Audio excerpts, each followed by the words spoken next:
Hey guys, my name is Danish and welcome back to my channel. This week we had the first ever Apple event of 2021 and there's a lot to unpack in this video, so let's just get started.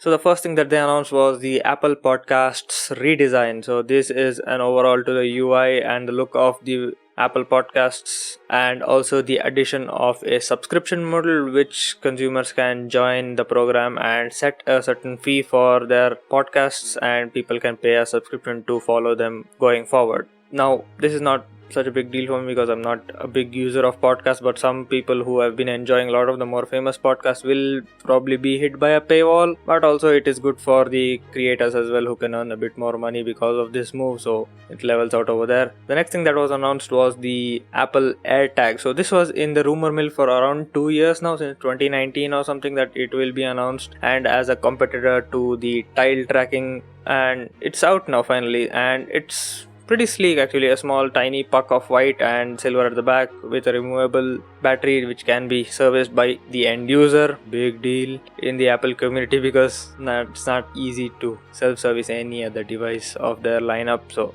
yeah, that's another video topic all in itself, so let's just move forward. And it was priced at $29 for a single puck and $99 for a set of 4. Coming to the conversion in India, it's around 3,000 rupees for a single puck and 10,000 rupees for a pack of 4, which does not include the keyrings and all of that such, which are again going to be priced pretty similarly. And I guess it's a bit costly here in India for 3,000 rupees for a puck that can track your belongings. You won't have belongings that cost around that in a normal typical backpack, so I don't know how much it will be picked up here in India or globally, because Tile does not have that much of a market recognition in its own. But the Apple branding will give it a much more leap and a bigger adoption rate. But yeah, let's see how that goes in the future. And by the time you're watching this video, the pre-orders have already been opened. They open at 5:30 on the Friday here in India. If you're looking forward to go buy something, you can go check it out right now, and they will be open for pre-order. Now, next thing that was announced was a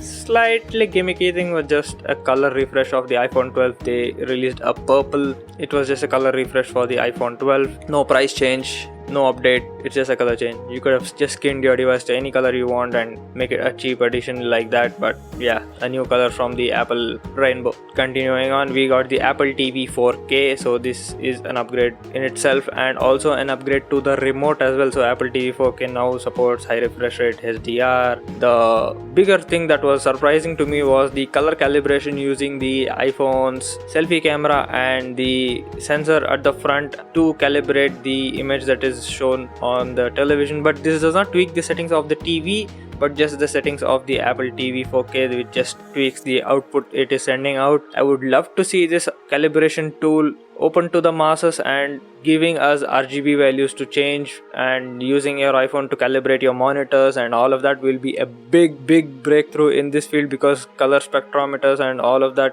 color calibration testing equipment is not really cheap and not really consumer approachable. And if this comes to an iPhone and they open it out to any monitor and give you values to adjust in real time, it's going to be a game changer, and I would love to see this feature, but I don't know how much they'll implement this. But yeah, those are my 2 cents about that. Not Jay's 2 cents, Danish's 2 cents. Don't get confused here.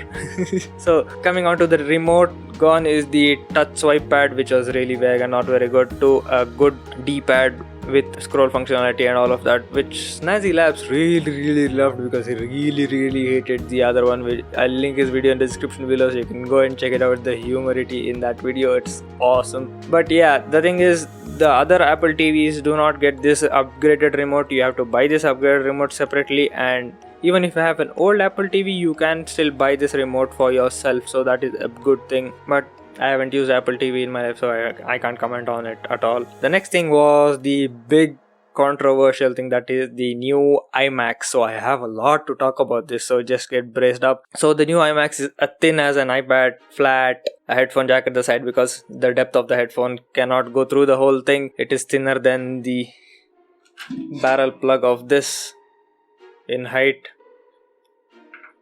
So that is a good feat of engineering in reducing the thinness, but the chin is ugly. They could have put it up behind the display and saved a lot of space at the bottom, and black bezels. Everybody's complaining about the white bezels. Somewhere, someplace, somebody will make a skin for it to make it black. They will earn a lot of money from this. And the other thing is, the bugging thing for me is the ports.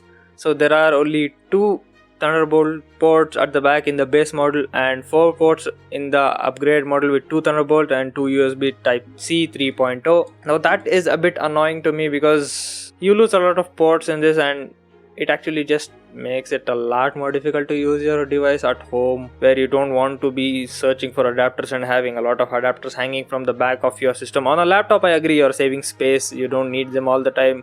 Whenever you need it, you can attach an adapter, but on a home PC where you want everything to be plugged in all that time, it's a weird move from Apple. I know they want to transition to Type-C everything, but the other things like the headphone jack, SD card slot, you can't Type-C an SD card slot. You need an SD card slot if you are any sort of creator or even a casual photographer for just shooting your family photos at family events. You will need a SD card reader, which has to be a Type-C reader now, and those aren't cheap for UHS 2, if you know what I mean. Yeah, it's a whole lot of mess. I missed the ports, and the external brick with the upgrade Ethernet NIC is a mixed thing, but you still get a Ethernet port at least, and that isn't also relegated to an adapter, so that's kind of a small win but a big loss. And then I'm gonna come to pricing. So all the other things, they just work, they're okay, but with the iMacs the pricing is a bit weird because the base model with 8 core CPU and a 7 core GPU is 1,20,000 rupees for 256 gigs of storage, 8 gigs of RAM and 2 Thunderbolt ports. What? $2,000 iMac with 256 gigs of storage, 8 gigs of RAM? Are you kidding me, Apple? Come on. I know the display costs a lot and the M1 chip costs a lot and the whole new packaging will cost you a lot, and the hinge, no height adjust. I can adjust my monitor in height, swivel, tilt, whatever I want, but with the iMac you can just tilt it? No, come on. It's been a problem with the older iMacs as well, so you have to have some sort of stand if you're a kind of a taller person with a shorter table. It's a whole mixed bag. And then comes the upgraded version, which is 8 core CPU, 8 core GPU, but the same storage, the same RAM, but you get 2 extra USB 3.0 Type-C ports, you get the Gigabit Ethernet upgrade, and you get the Magic Keyboard with the Touch ID. So the base model does not get the Touch ID version, it gets the normal version, and the upgrade costs you 20,000 rupees more, and this is a basic business type of lineup. The base model is not worth it. The middle model is where you want everybody to go. The top of the line model is a bit more niche and only people who know their stuff will upgrade to it. So yeah, the base model is just there to bring the price down. It's simple as that, and I don't like it. And the chin is ugly, and I'm not a big fan of the new iMacs. Now moving forward to another side of the spectrum will be the new iPad Pros. So these iPad Pros have been upgraded with the M1 chip in them, so either the 8 gigs of RAM or the 16 gigs of RAM variants. And it's a weird thing because the display is awesome with the new mini LED type matrix with 2500 dimming zones, Thunderbolt 4 port at the bottom, but it misses out on a few things that I would have hoped to see. It misses out on Touch ID, which has been on the cheaper iPad Air. They could have easily ported it to the iPad Pro as well and added one more layer of security that you can use as an option. I don't know why they omitted it. I would love to have seen it. The other upgrade is the storage option. So you can spec this out to 2 terabytes. It, for curiosity's sake, was above 2 lakh rupees. That iPad Pro is a lot more costlier than my tower, my monitor, my phone, and all of the gadgets that I have in my room currently right now. Who needs a 2 terabyte storage drive, dude, on an iPad? Damn. Unless you have an iPad which is your main computer for everything and you use it with a keyboard and mouse, I don't see that option being used other than for bragging rights. Full stop. Also, they released a white version of the Magic floating keyboard thing that they have, which is really annoying and overpriced, and you should not buy it. Even in the black version or the white version, you should not buy it. And all of these gadgets and devices that have been announced will be on pre-order today. If you want to go check it out, you can go check out the Apple website and pre-order whatever you want. Pre-ordering the AirTags, I can understand. The iPhone 12 with the new color, I can understand. The iPad, to an extent, I can understand. The iMac, no, just no.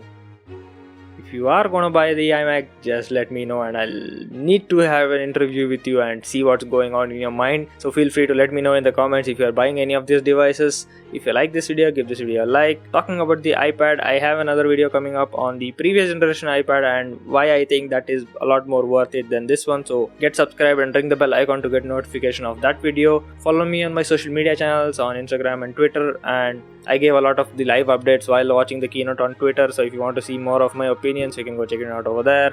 And I guess that's it. So, as always, stay home, stay safe. I'll see you guys in the next one. Peace.